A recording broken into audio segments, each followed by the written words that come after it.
80% of Americans are deficient not in calcium but in magnesium.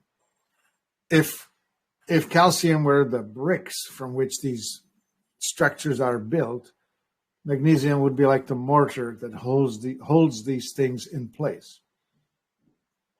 So you need both.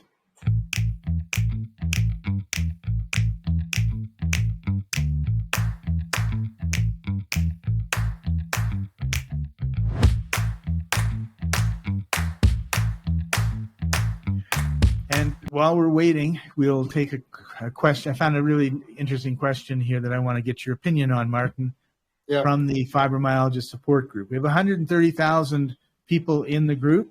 It's growing like 50 to about 50 people a day now. And there's about 50 posts that we look at approving every day as well. So it's an active group. The reason it's active is these people are suffering, they're in pain, and we're hoping that we can help them.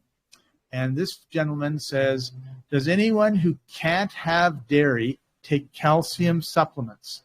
I don't do great with green veg because of IBS either, so I can't even get calcium from that and worry that I'm probably really low in it. Yeah, that's another one of those mainstream concepts that should be unpacked and criticized and revealed for the nonsense. You know, minerals are indeed found in food, and calcium is abundantly present in most vegetables. It's somehow driven by the type of soils that stuff is grown on. So we find that most people are not deficient in calcium. However, they are deficient in the minerals that need to accompany it. Magnesium, potassium, boron, strontium, zinc, copper, iron, iodine. Those are more the problem than not. Especially important for bone health or connective tissue health would be magnesium and silicon. Those two. So this fellow is not eating vegetables because they make him go. They make him have loose bowel movement. Calcium, on the other hand, is the mineral that signals, the word is slowing down of the peristalsis. If you are pooping too fast and too loose and too watery, you will supplement calcium to slow it down. If you have the opposite problem, if you have poop that's too concentrated, too dense, too slow moving, you would want to use magnesium to speed it up. So what's going on for this guy? Why is he loose? There's something, maybe it's the microbes. Maybe it's, well, I don't know. I don't know his diet. I could be speculating all to heck, right?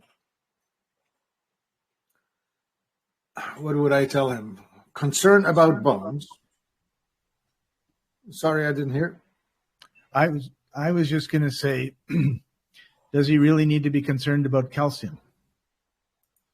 Mostly not. Most times not. We have a lot of things that, people write articles about, medical people talk about on TV, and it seems like they're always trying to manufacture a crisis. And it's like, oh, you need more calcium and you need more magnesium. And of course, they only give half the story. And I think oftentimes we worry about things we don't need to worry about. Yes, agreed. So if you were low in calcium, Martin, what would it look like? My bones would break when I take a step.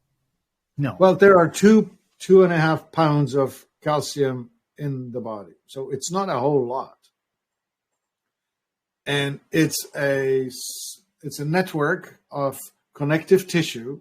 If you could visualize something that's sort of like rope or maybe a stocking, a sweater, something that's knitted, and that is forming the shape of the bone.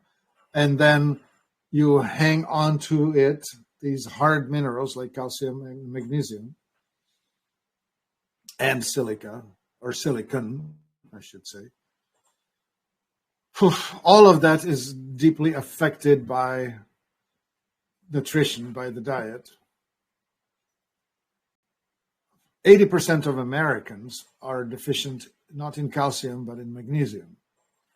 If calcium were the bricks from which these structures are built, magnesium would be like the mortar that holds these things in place. So you need both. And if you needed magnesium, it's a very difficult mineral to eat and absorb.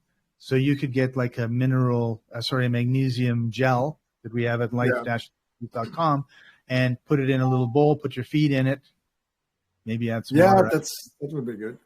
Yeah, topical magnesium is a very good way to supplement it. And the reason for that is if you ingest magnesium, it accelerates the peristalsis. It speeds up your elimination. So to people constipated, magnesium is a very welcome input. To people who are not, they need actually more calcium to slow things down. Cool. All right. So this is probably not something that you need to worry about. And I would say probably you should be more concerned about magnesium than calcium.